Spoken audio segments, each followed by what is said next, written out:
안녕하세요. 사연 읽어주는 남녀입니다. 오늘도 와주셔서 감사드리며 그럼 오늘의 사연 바로 소개해드리겠습니다. 20대 때 제 별명은 돌하루방이었습니다. 도라이가 하루 종일 돌아다니며 방방 뛰고 논다고 해서 돌하루방이었어요. 그 정도로 저는 자유로운 영혼이었습니다.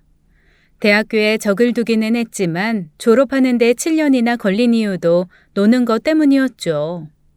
남들 다 공부하고 취업 준비하는 방학만 되면 늘 배낭 하나 메고 전국 여행을 다녔고 뭐에 하나 꽂히면 일단 휴학계부터 내고 그걸 어떻게 하든 끝장을 봐야 했어요.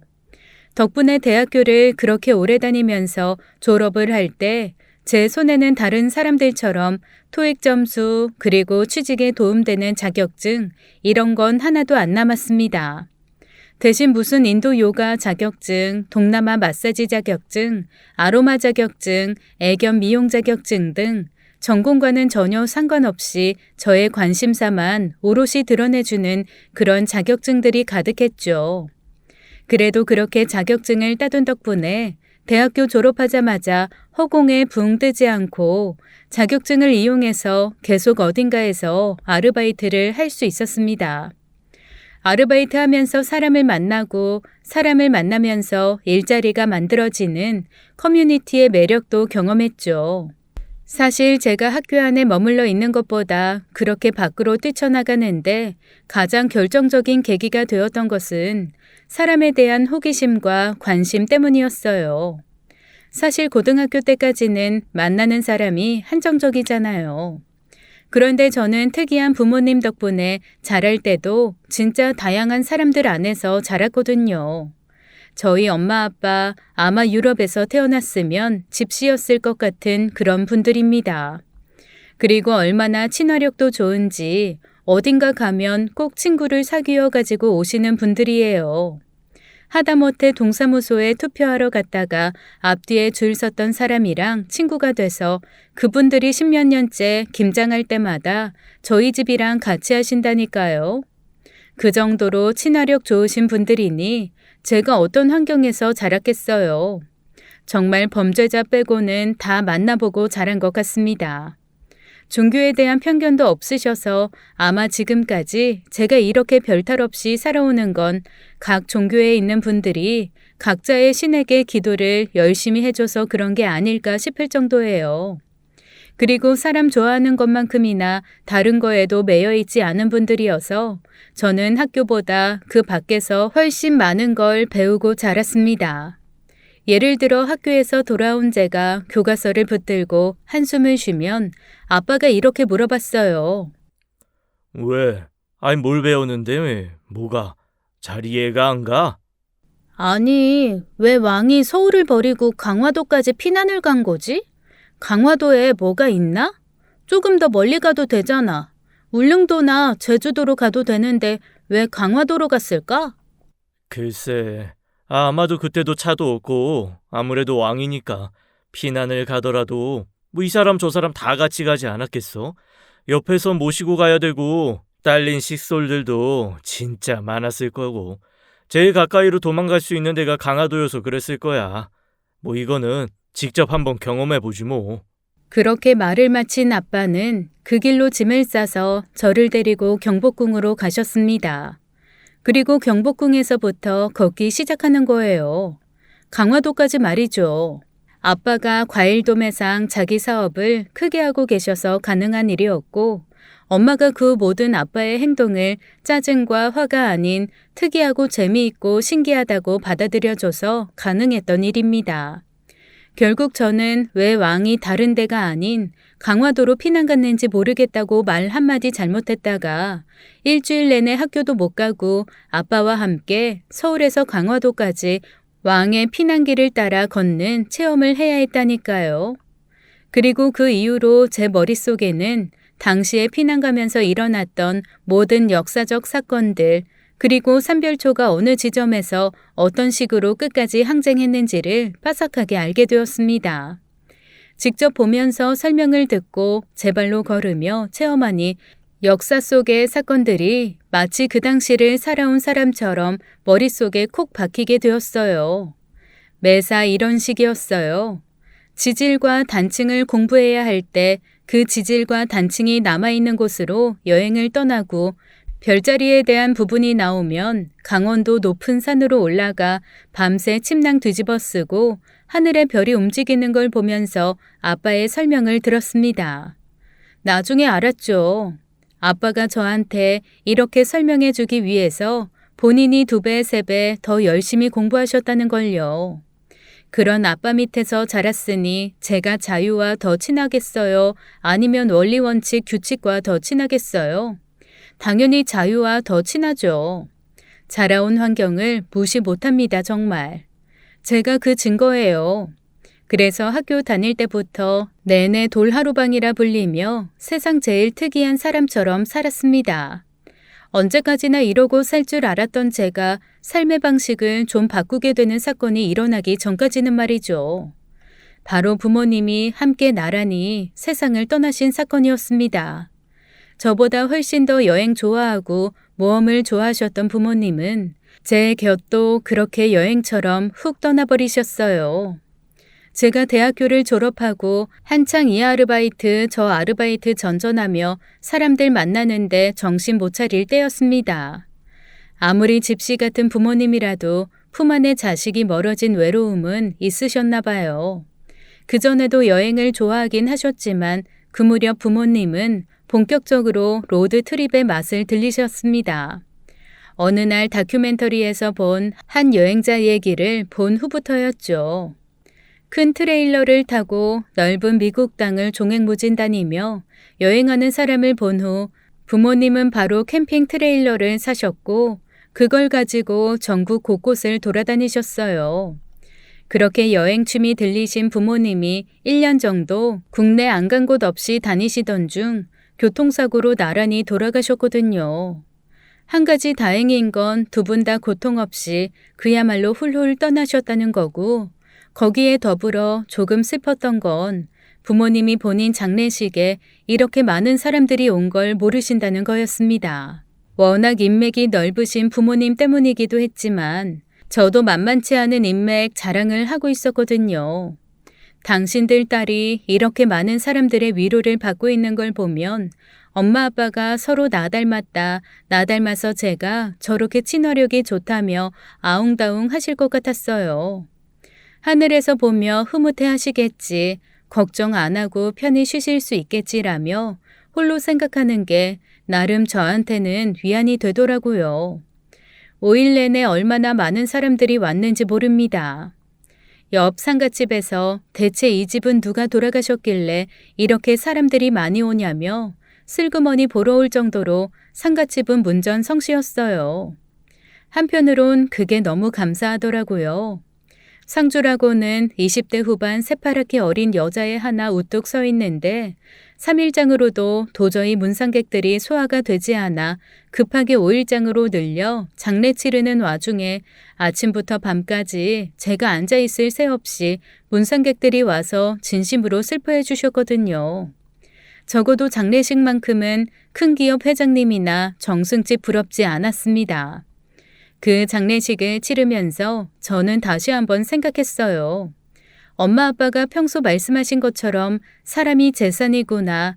그냥 사람한테 잘해야겠다라는 생각 말이죠. 그런데 이 생각이 흔들리는 경우가 살다 보니 참 많더군요. 물론 사람 좋죠. 그런데 저를 좌절하게 만들고 힘들게 만드는 것 역시 사람이라는 사실은 명확했습니다. 특히 연애는 제가 잘할 수 있는 분야가 아니었던 것 같더라고요. 늘 연애를 할 때마다 이해하지 못할 몇 가지 지점 때문에 제가 사랑하는 사람을 손에서 놓아야 했습니다. 왜 사람들은 항상 연애의 끝을 결혼이라고 생각하고 결혼하면 아이를 낳아 가정을 꾸려야 된다고 생각하는 걸까요? 저는 그게 40대가 되어서도 도저히 이해가 되지 않았어요. 그냥 더불어 살아 좋으니 좋은 사람이 함께 합을 맞춰 한 공간에서 의지하면서 사는 거 안 되는 건가요?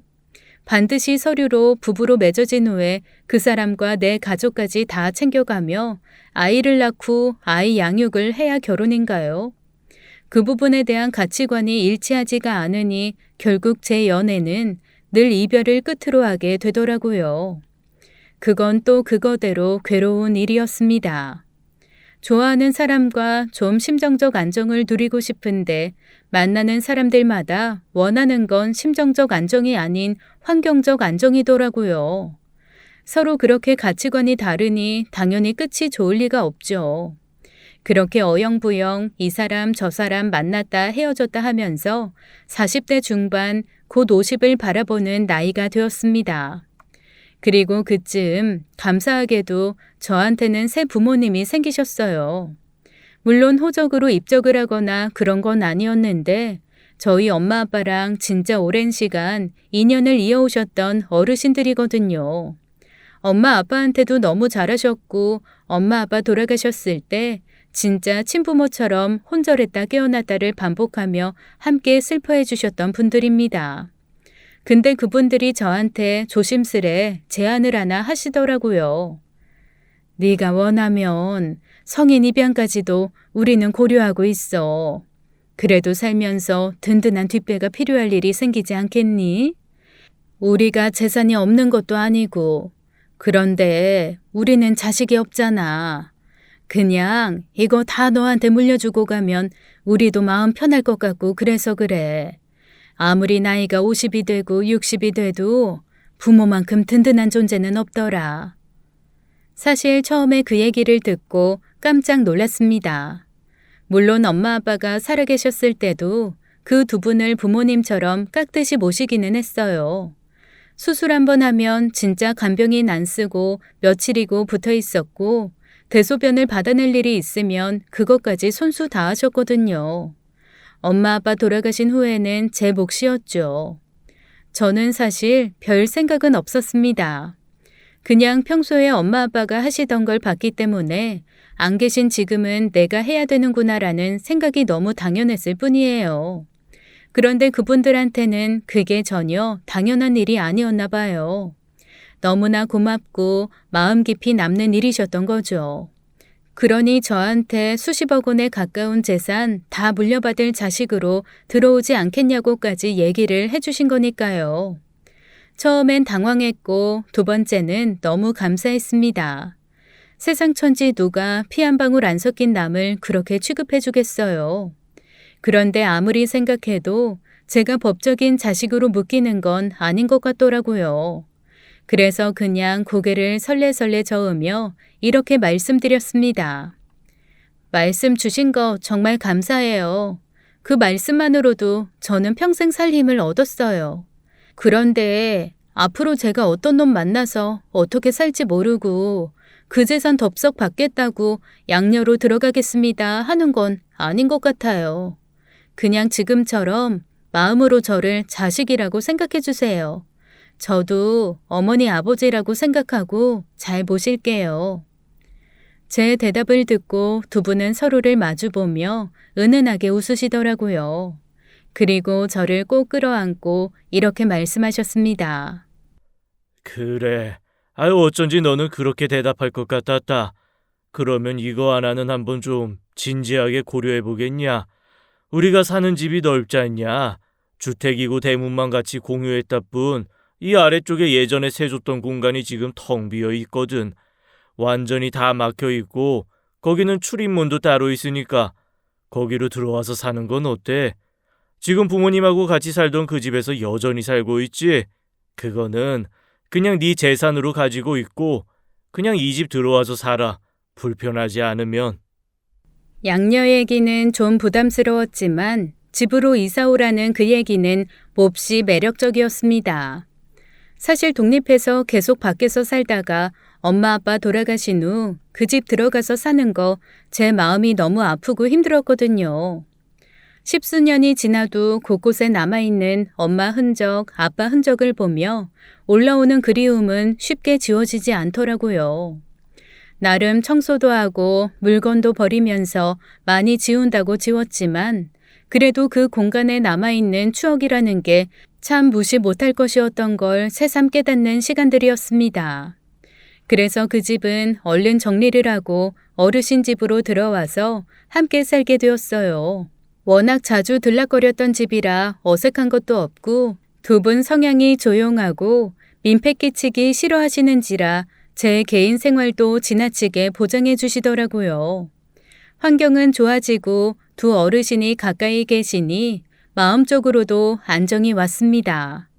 그래서 좀 너그러워지고 마음이 열려서 그런 건지 그쯤 남자도 하나 만나게 되었어요. 다른 사람들과 달리 저한테 이런저런 조건이나 컨디션 물어보지 않고 그냥 담백하게 다가오는 사람이었습니다. 그게 마음에 들어서 만나기 시작했죠. 알고 보니 그 사람 아들 하나 있는 이혼남이더라고요. 꽤 일찍 결혼을 했었는지 아들은 20살이 넘었고 아들과 함께 평범하게 살고 있는 그런 남자였습니다. 저한테 크게 터치하는 것도 없고 꼬치꼬치 물어보는 것도 별로 없이 그냥 담백한 사람이었어요. 그리고 무엇보다 저희가 만나는 자리에 한두 번 정도 인사하러 들렀다가 어느새 저와 많이 친해진 그의 아들이 너무 매력적인 캐릭터였습니다. 요즘 애들이 다 그런 건지 아니면 그 아이가 유난히 그런 성격인 건지 아주 부침성도 좋고 서글서글 하더라고요. 그 친구를 보고 있으면 20대 때 넉살 좋게 시골집에 괜시리 들어가 인사 한번 하고 밥 한 그릇 얻어먹고 나오던 제 모습이 떠오르는 것 같기도 했어요. 여튼 젊은 게 부럽고 한편으로는 나도 노는 거 조금 덜 놀고 저런 아들 하나 낳아서 키웠어야 했던 건가라는 생각이 들게 하기도 하는 녀석이었습니다. 이게 신나게 놀던 20대 때는 몰랐는데 나이가 딱 먹고 나니까 가장 아쉬운 게 내 핏줄, 내 가족이더라고요. 당시에는 엄마 아빠가 이렇게 빨리 돌아가실지도 몰랐고 제가 외로움을 느끼게 될 줄도 몰랐는데 생각보다 이별의 시간은 빨리 오고 외로움도 금방 찾아오더라고요. 결혼 생활하며 아웅다웅 살던 친구들이 어쨌거나 저쨌거나 자식들이랑 같이 안정적인 삶 꾸려나가는 거 보면서 한편으로는 조금 위기감도 느끼고 불안함도 느꼈던 게 사실입니다. 그런데 뒤늦게 만난 남자친구의 아들이 저한테 정말 친엄마처럼 살갑게 대해주니 그건 또 그것대로 고맙고 제 어떤 비어있던 부분을 채워주는 것 같아서 너무 좋더라고요. 남자친구도 저를 따르는 아들을 보며 한편으로는 조금 어이없어 하면서도 또 한편으로는 저한테 아들 녀석이 워낙 엄마랑 일찍 헤어져서 좀 저런 정이 많다고 저만 불편하지 않으면 잘 지내줬으면 좋겠다고 하는 겁니다. 저야 당연히 잘 지낼 수 있고 고마우니까 그 친구랑 같이 밥도 여러 번 먹고 함께 놀러 가기도 하고 잘 지냈어요. 그런데 그로부터 얼마 뒤에 놀라운 얘기를 저희 양부모님한테 듣게 되었습니다. 사실 제가 부모님이 돌아가셨다는 말이나 지금 저를 딸처럼 여겨주시는 분들이 오랜 인연으로 저를 양녀처럼 대해주신다는 얘기 그런 말 안 했거든요. 이게 결혼을 전제로 모든 걸 오픈하고 만나는 사이기는 하지만 이 나이 먹어서 굳이 그런 사연들을 다 얘기할 필요는 없다는 생각이 들어서였어요. 그래서 한두 번 제가 사는 곳으로 저를 데리러 오면서 그냥 가볍게 인사를 나눈 적은 있었지만 정식으로 인사하거나 그런 적은 없었거든요. 그런데 저희 양어머니가 저한테 몹시 망설이다가 이렇게 말씀을 하시는 겁니다. 네가 지금 만난다는 사람 아들 있잖아. 그 친구는 어린아이가 참 넉살이 좋더라. 어머니가 그 아이를 어떻게 하세요?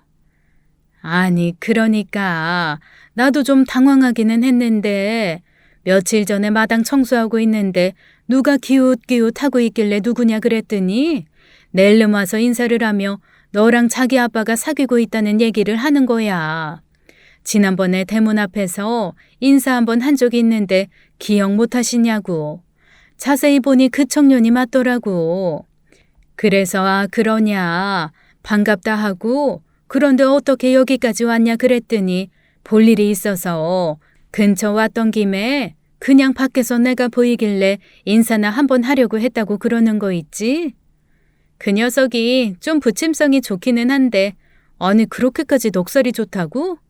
그냥 아무렇지도 않게 그러고 인사를 해?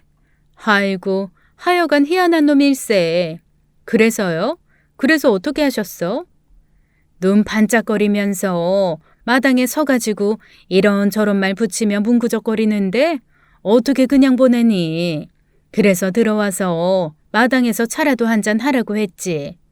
집에 있던 케이크며 커피며 내줬더니 세상에 그거를 씩씩하게 다 먹고 갑자기 마당 정리하시나 봐요. 제가 좀 도와드릴까요? 그러고는 손 걷어붙이고 마당에 잡초를 다 뽑아주고 갔다. 잡초 뽑느라 3시간을 땀 흘리며 그러고 있는데 내가 어떻게 또 그냥 보내니.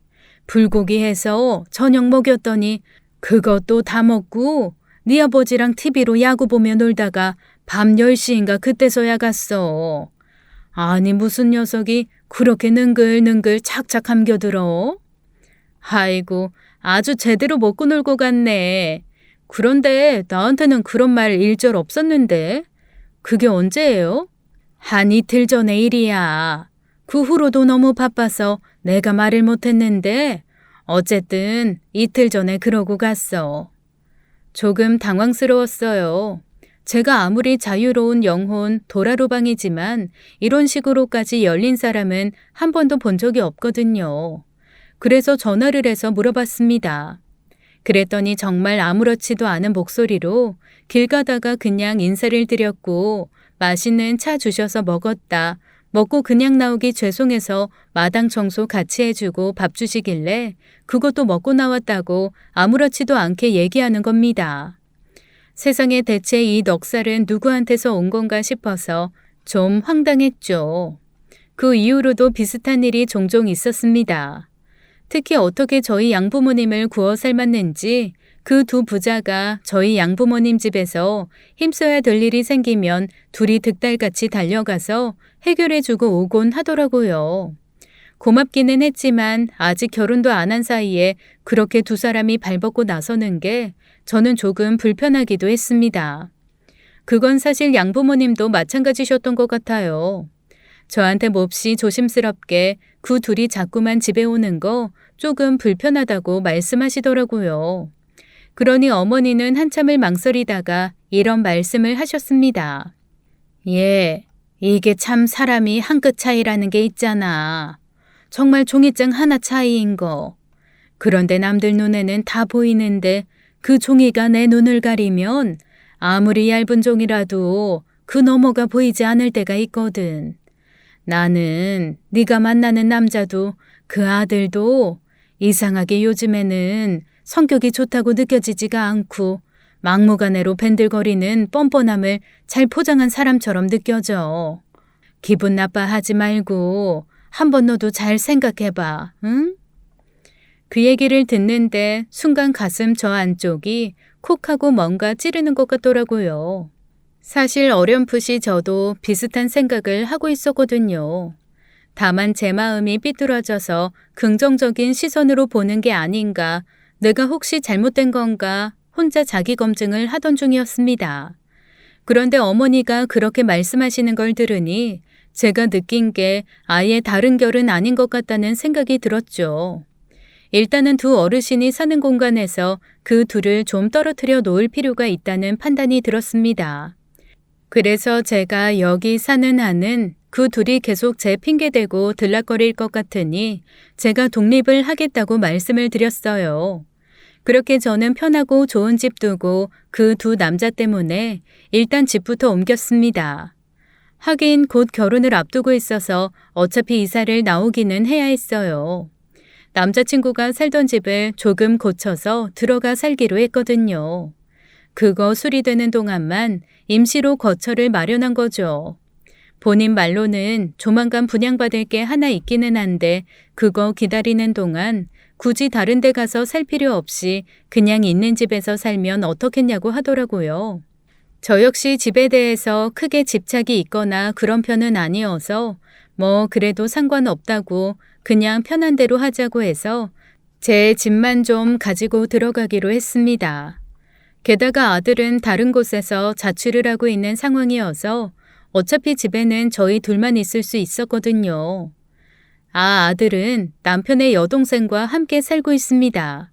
일하고 있는 곳이랑 저희 집은 좀 거리가 있는데 자기 고모 집이 가깝다고 거기서 숙식하면서 다닌다고 하더라고요.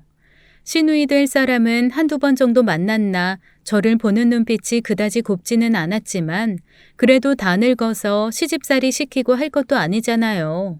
그녀도 그냥 오빠가 재혼한다니 알아서 했겠거니 하고 넘기는 그런 표정이었습니다. 게다가 제가 볼 때는 시누이와 남자친구는 사이가 좀 서먹한 것 같았는데 조카인 아들과는 꽤 사이가 좋더라고요. 어렸을 때부터 애명글명 키웠다고 하더니 그래도 키운 공이 있게 아들이 잘하는 듯 싶었습니다. 어쨌건 우여곡절 끝에 결혼을 했어요. 제 찜찜함은 잠시 미뤄둔 상태였죠. 친구들 몇한테 털어놨더니 다들 저를 이상한 사람 취급하더라고요. 늦은 결혼 앞두고 히스테리 부리는 거라나요? 그리고 원래 노인들이 그런 걱정 사서 하는 거라고 어머니가 하신 말씀은 그냥 그런가 보다 하고 완벽한 사람 없으니 그냥 결혼해서 살라는 말까지 들었습니다. 또 그런 말을 여러 번 듣고 나니 그런가 싶기도 하고 무엇보다 날까지 잡은 상태에서 느낌이 쎄하니까 결혼 없자고 하기도 애매하더라고요. 대신 제 부탁으로 혼인신고는 조금 미루기로 했습니다. 뒤늦게 한 결혼인데 새삼 혼인신고까지 할 필요가 있나 싶은 생각이었죠. 솔직히 말하면 제게 어려운 충고를 한 양어머니에 대한 배려이기도 했습니다. 제가 결혼을 강행한다고 했을 때 깊은 근심을 시작했다가 혼인신고는 당장 하지 않을 거라 했더니 그제야 안심하며 고맙다고 하셨거든요. 고맙게도 남편은 제 마음이 편해졌을 때 신고하라며 이해를 해주더라고요. 다른 사람들처럼 빨리 서류부터 정리하자고 조르지 않는 것만으로도 사실 너무 고마웠습니다. 그렇게 제 결혼 생활은 처음 걱정했던 것과는 다르게 나름 순탄하게 흘러갔습니다. 아들은 다정하고 남편은 무난하고 제 친구들이 도라루방이 드디어 정착할 곳을 찾았다며 괜찮은 사람 만나 시집가 다행이라고 함께 기뻐해 줄 정도였어요. 그런데 모든 것이 무난할 것 같은 제 결혼 생활에 딱 하나 제가 좀 불편한 게 생기기 시작했습니다. 바로 남편의 여동생이었어요. 처음에는 그냥 아들과 잘 지내주는 좋은 고모라고만 생각했는데 기묘하게 선을 넘는 게 좀 거슬리는 부분이 보이더라고요. 대놓고 저한테 티를 내는 건 아니었지만 예컨대 이런 거였습니다. 제가 뭔가 요리 같은 거라면 그냥 슬그머니 보다가 오빠랑 조카는 그런 거 안 좋아한다고 한마디 그냥 툭 던지고 가는 식이었어요. 마치 저보다 자기가 훨씬 더 잘 알고 있으니 자기 말을 들으라는 듯이 말이죠. 처음 한두 번은 그래, 좋은 정보를 주려는 마음인가 보다라고 저도 좋게 받아들였습니다. 그런데 점점 시간이 지나갈수록 시누이가 하는 말과 행동이 좋은 의도가 아니라 그냥 저를 무시하고 깎아내리려는 거라는 게 확연히 느껴지곤 했어요. 저는 아들에게 땅콩 알러지가 있는 것을 몰랐습니다. 그동안 제가 같이 땅콩 먹을 일이 몇 번이나 있었겠어요. 근데 어느 날 문득 바나나에 땅콩 발라 먹으면 맛있을 것 같아서 땅콩 버터를 좀 사왔거든요.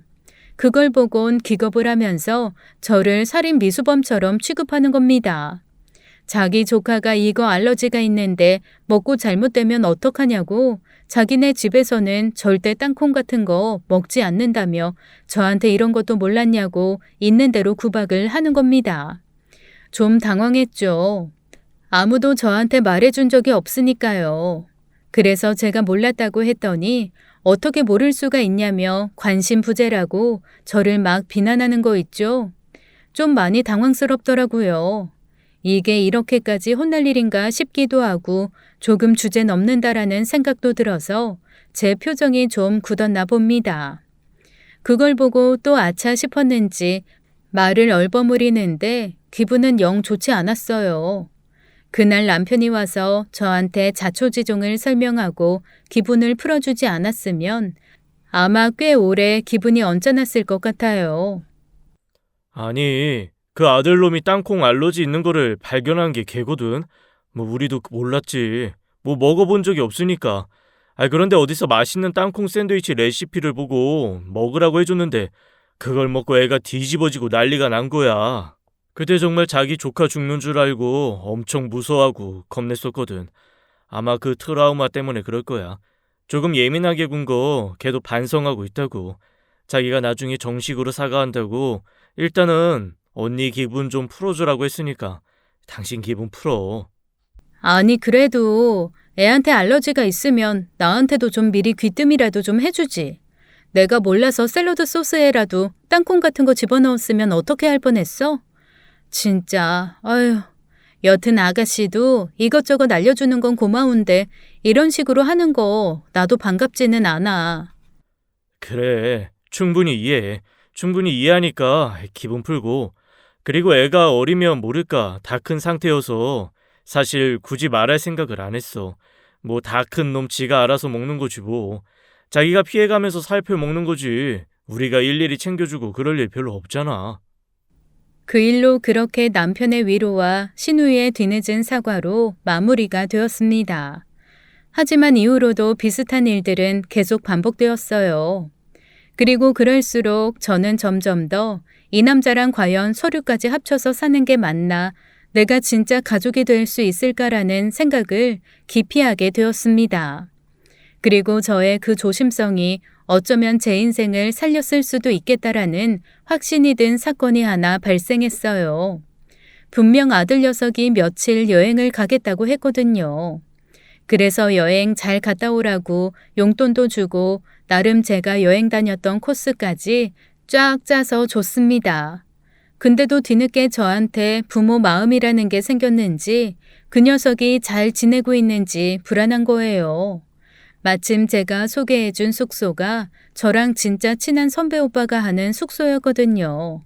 그래서 선배 오빠한테 슬그머니 전화를 해서 물어봤죠. 잘 도착했냐고 말입니다.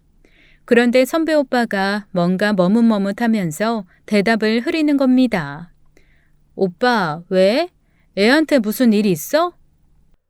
야, 내가 지금 여기서 할 얘기는 아닌 것 같고, 그런데 네가 좀 알아야 될 것 같기도 하고 뭔가 애매하다. 어쨌거나 손님이라 내가 함부로 사진이나 영상을 찍으면 안 되거든. 나 콩밥 먹고 섭소 문 닫아야 돼. 그런데 이건 네가 알아야 할 것 같긴 한데, 너 시간 되면 혹시 슬그머니 좀 내려올 수 있냐? 지금? 아니, 왜? 아니, 무슨 일인지 말을 해봐.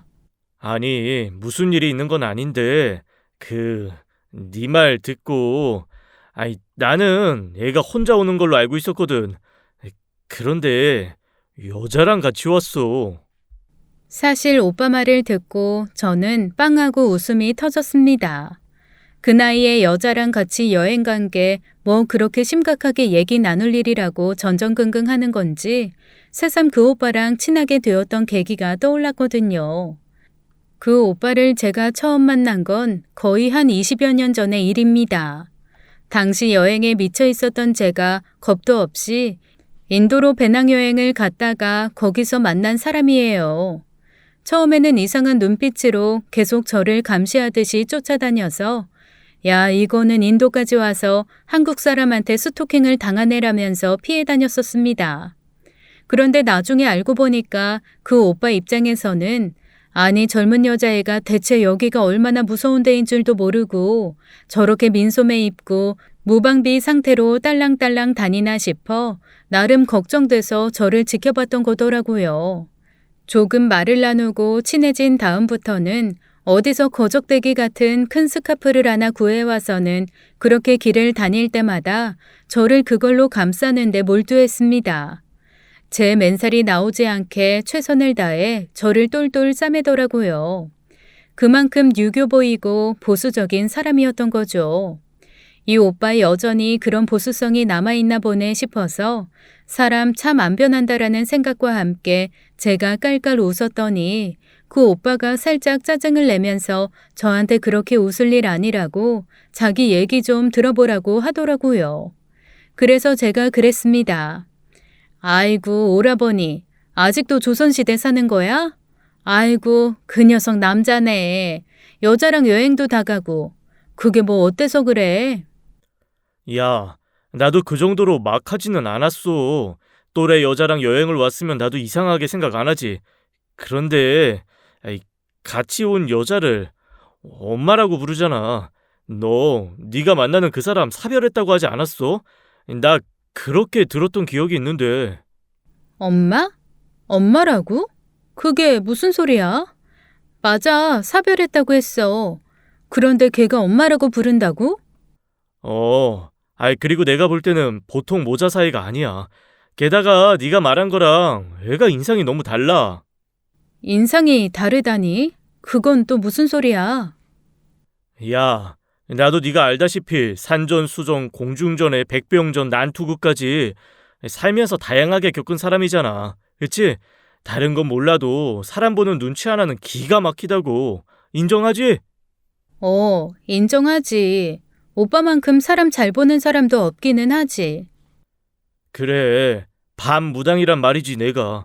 그런데 그 뭐랄까, 애가 어떻게 보면 서글서글하니 그래 보이는데 또 어떻게 보면 뭔가 꿍꿍이가 보인다 이거야. 뭐랄까. 야, 내가 너한테 진짜 할 말은 아니지만 아주 고지능 사기꾼 같은 그런 느낌도 없잖아 들어. 두 번째였습니다. 아들에 대한 그런 말을 한 사람이 양어머니에 이어 가장 친한 오빠였던 거죠. 그런데 참 이상하죠.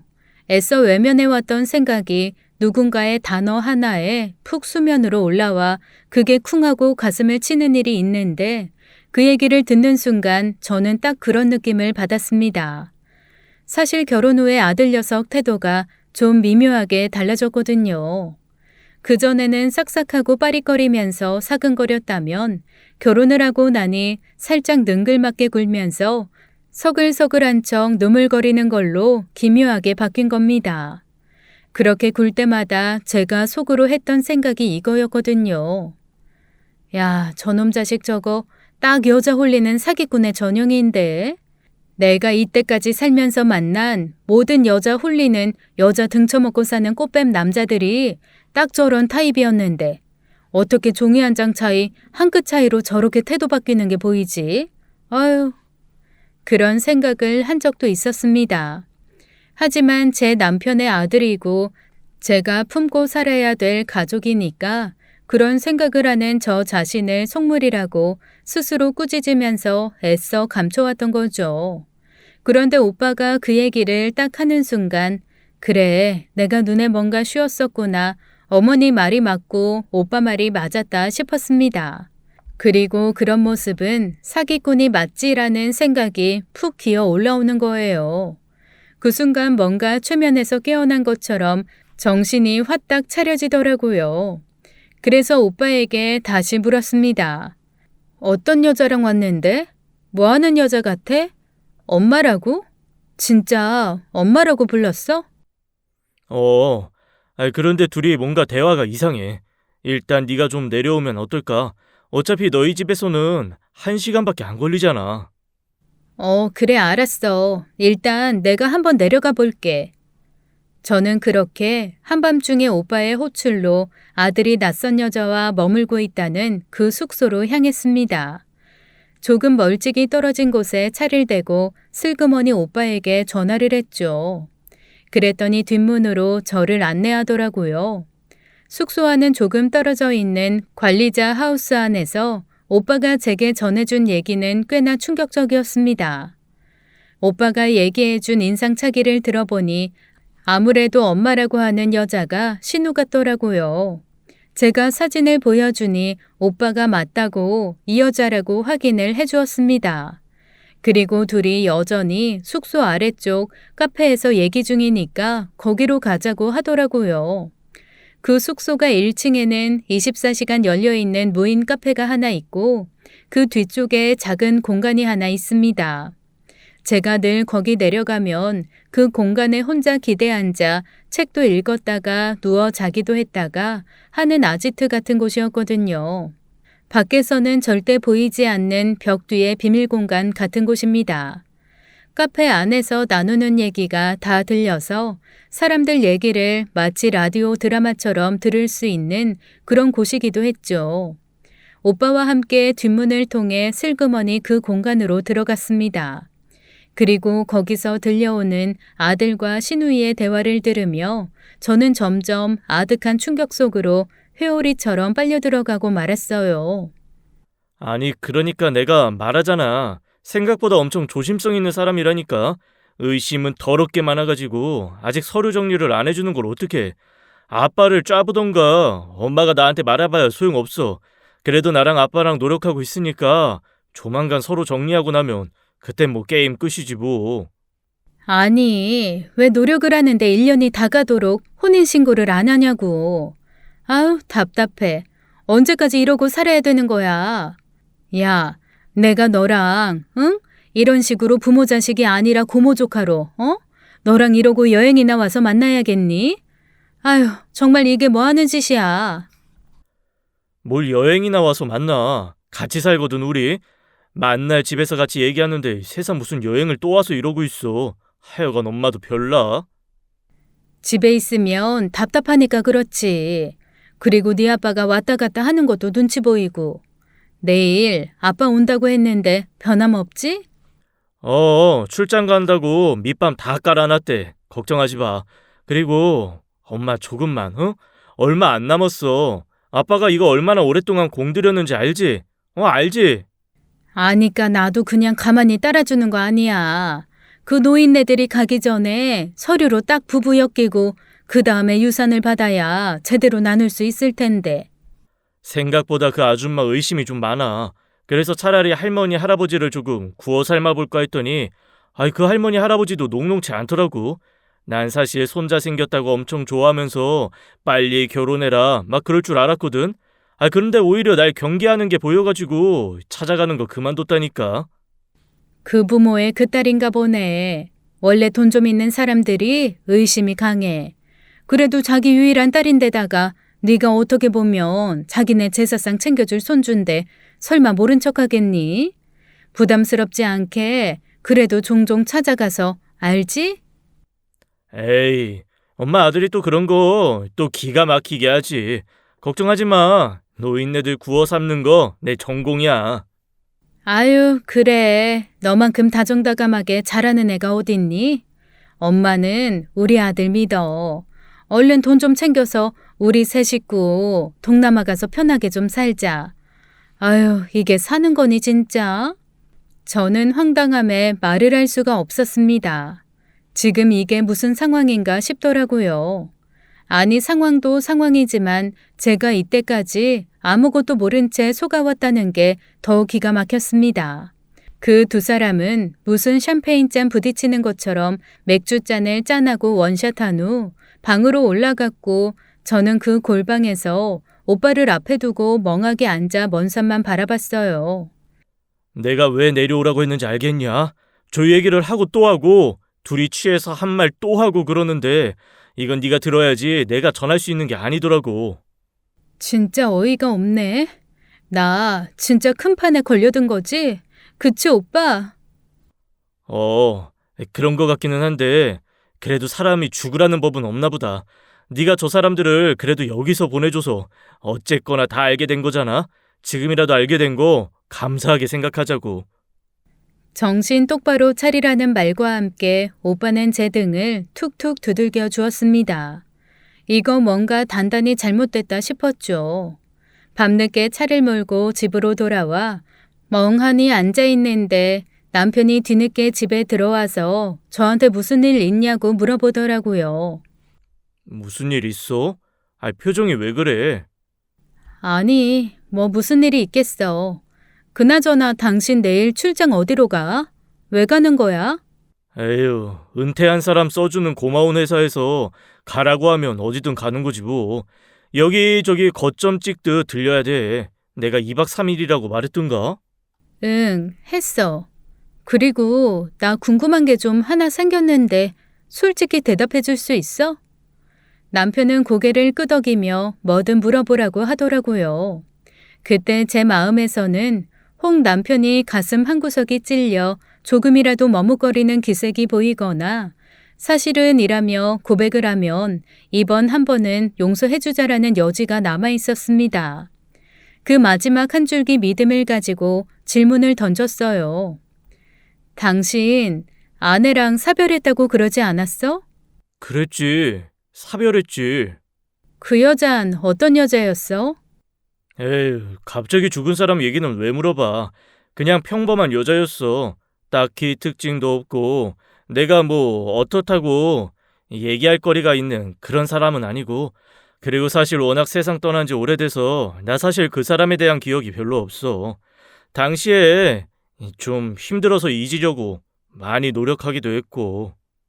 남편은 참 뻔뻔하게 거짓말을 늘어놓더라고요.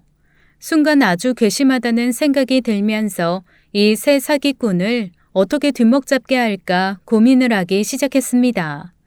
그리고 한 가지 아이디어를 떠올렸죠.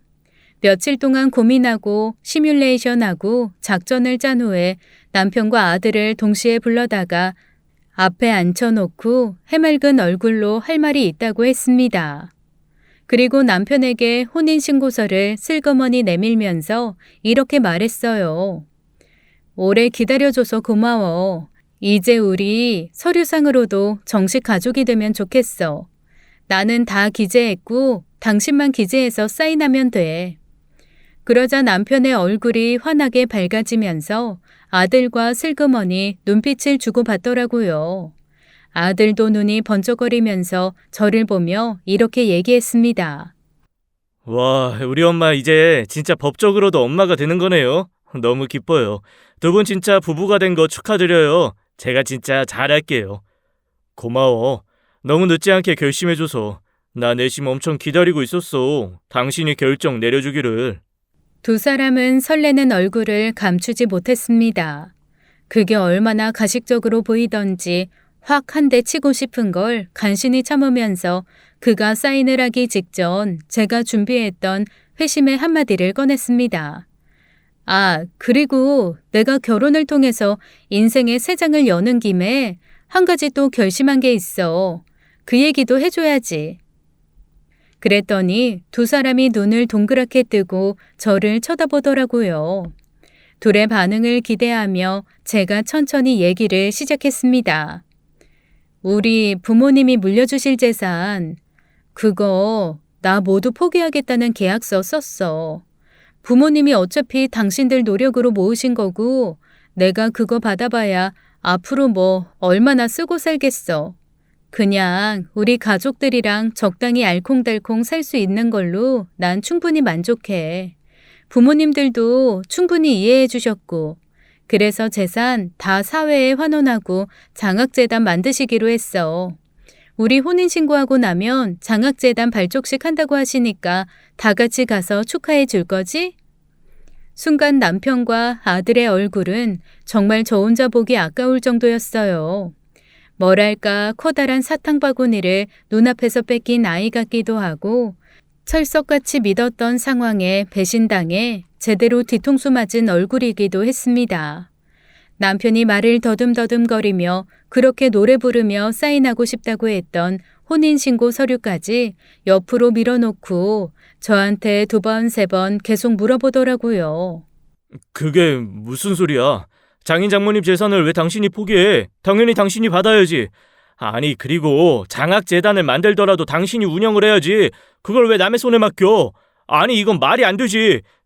그리고 계약서를 썼다고? 아니, 누구 마음대로? 그래서 그때 제가 정색을 하고 말했습니다. 아니, 말이 안 되건 되건 우리 엄마 아빠 재산, 우리 엄마 아빠가 마음대로 하겠다는데 그게 대체 무슨 상관이야? 그리고 이미 엄마 아빠 그렇게 하시기로 해서 내가 양도받지 않겠다는 법적 서류까지 다 썼다니까. 다 해봐야 고작 70억 좀 넘는데. 제가 일부러 금액까지 슬그머니 말했습니다. 그동안 짐작만 했을 뿐 구체적으로 부모님 재산이 얼마인지는 몰랐을 테니 지금이라도 알고 아까워 가슴 치라고 말이죠. 아니나 다를까 금액까지 듣고 나니 남편이 이성을 잃고 벌떡 일어나며 저한테 갑자기 소리를 빽 지르더라고요. 정신 나간 거야? 그 서류 당장 철회해. 아니 그런 걸 논의도 없이 그렇게 함부로 진행하는 게 어딨어? 당신 나를 너무 무시하는 거 아니야? 순간 제가 싸늘하게 한마디 던졌습니다. 무시는 당신이 날 무시한 거지. 자기 와이프를 여동생으로 둔갑시켜서 새 식구가 작정하고 나 뜯어먹으려고 덤볐던 건 무시가 아닌가? 내 생각엔 그거야말로 나를 개무시한 것 같은데 어떻게 생각해? 제가 그 말을 하자마자 남편과 아들이 마치 석상처럼 굳어버리더라고요. 제가 알고 있으리라고는 생각도 못했겠죠. 남편이 어어어 하는 얼굴로 띄엄띄엄 저한테 질문을 했습니다. 와이프를 여동생으로 만들다니. 아니 그게 무슨 소리야? 어디서 대체 무슨 이상한 얘기를 듣고 와서 엄한 사람 누명을 씌워. 오해야. 무슨 소리를 들었는지 몰라도 그냥 다 오해라고. 글쎄, 그게 누명인지 아닌지 유전자 검사라도 해볼까? 아니면 등본에 초본까지 세 사람 다 떼서 비교해보든가. 아들인지 조카가 맞는지 한번 제대로 알아내봐? 당신 나한테 혼인신고하자고 했던 거 우리 부모님 돌아가시기 전에 부부로 엮여야 내가 상속받을 재산 조금이라도 탐낼 수 있을 것 같아서였던 거 아니야? 근데 어쩌지? 우리 부모님 내 친부모도 아니야. 나를 양녀처럼 받아들여 돌봐주신 분들이지. 한마디로 이 서류에 도장 찍어 부부가 돼도 그분들 재산 70억 중에 7원도 당신들한테 갈 리가 없다는 거라고. 그건 또 무슨 소리야? 친부모가 아니라고? 아니 그 집에서 살았잖아. 엄마 아빠라며. 사기를 치려면 제대로 조사를 하든가. 우리 친부모님 돌아가시고 친한 지인 어르신들이 내 보호자가 되어주신 것뿐이야. 우리는 법적으로 엄연한 남남이야. 당신들 헛물켰다고. 어쨌거나 부모님한테는 말씀드렸어. 그 재산 탐내는 사람 배라도 아프게 정말 좋은 일에 쓰자고. 당신 가족보다 훨씬 그 재산이 필요한 사람들이 있을 테니 그들한테 가는 게 맞다고 생각해. 제가 그 말을 끝내자마자 저는 그 두 부자의 바닥을 봤습니다. 둘 다 자기 화를 못 참고 근처에 있는 물건들을 집어던지며 패악을 부리기 시작하더라고요. 저한테 사기꾼이라는 말도 안 되는 비난을 하는 걸 시작으로 나중에는 서로 탓을 하며 싸우기 시작했습니다. 알고 보니 그 아들이 몇몇 동호회에서 저를 멀리서 지켜봤고 나름 공략할 만한 대상이라고 생각해서 제 아빠에게 알려줬던 거더라고요. 남편은 아들에게 네가 소개를 잘못해서 그렇다고 뒤집어 씌우고 아들은 그동안 살면서 그런 거 하나 알아채지 못했냐고 비난하는 꼴이 정말 가관이었어요. 하지만 둘의 분열, 짐작되지 않는 바는 아니었기에 조용히 경찰을 불렀습니다. 그리고 어차피 저는 법적으로 그들과 엮여 있는 사람도 아니니 그들이 경찰 조사를 받는 동안 그냥 집에서 짐 싹 챙겨가지고 제가 살던 양부모 집으로 다시 들어갔죠. 저한테 자초지종을 들은 어머니 아버지는 가슴을 쓸어내리며 어쩐지 인상이 좋지 않았다고 인상 이기는 사람 없다며 지금이라도 알게 돼서 다행이라고 안도의 한숨을 쉬었습니다. 그리고 그 화상들이 언제 이 집으로 또 찾아와 난동 부릴지 모르니 그냥 이 집 팔고 다른 데로 이사가서 같이 살자고 하시더라고요. 사실 좀 죄송했어요. 두 분이 살고 계시는 그 집은 아주 오래전에 두 분이 직접 설계에 참여하고 자재 하나하나 해외까지 나가서 공수해가지고 직접 지으신 집이거든요. 집 짓는 동안 몇 번 구경을 온 적도 있어서 두 분이 얼마나 애정 가득 쏟으면서 짓고 가꾸신 집인지 누구보다 제가 잘 압니다. 워낙 잘 지어서 드라마 촬영도 꽤 여러 번 하고 낯선 사람이 찾아와서 혹시 팔지 않겠냐고 물어봐도 절대 내놓지 않으셨던 그런 집입니다. 그런데 제가 이런 상황이 왔다고 하니까 흔쾌히 대뜸 집부터 팔자는 이야기를 해주시는 거예요. 너무 감사하고 죄송해서 눈물이 다 나더라고요. 그렇게 저는 사기꾼 가족 집단에서 벗어나 제 부모님과 함께 그야말로 완벽한 제2의 인생을 살기 시작했습니다. 이사 온 곳까지 다행히 쫓아오지는 않더라고요. 그럼에도 불구하고 여전히 비슷한 사람들을 보면 가슴이 한 번씩 철렁하기는 해요. 자라보고 놀란 가슴 소뚜껑 보고 놀라는 거죠 뭐. 하지만 뒤늦게라도 모든 사실을 알게 돼서 제 인생 다시 찾았다는 것만으로도 저는 사실 충분히 만족합니다. 그 숙박업소 하는 오빠에게도 통 크게 선물 하나 했어요. 부모님이 그 오빠가 은인이라며 업소 옆에 땅을 사주셨거든요. 한 달에 한두 번 그 숙소로 부모님 모시고 내려가 힐링하는 게 요즘 저의 가장 큰 기쁨 중에 하나랍니다. 지금까지 사연 읽어주는 남녀였습니다.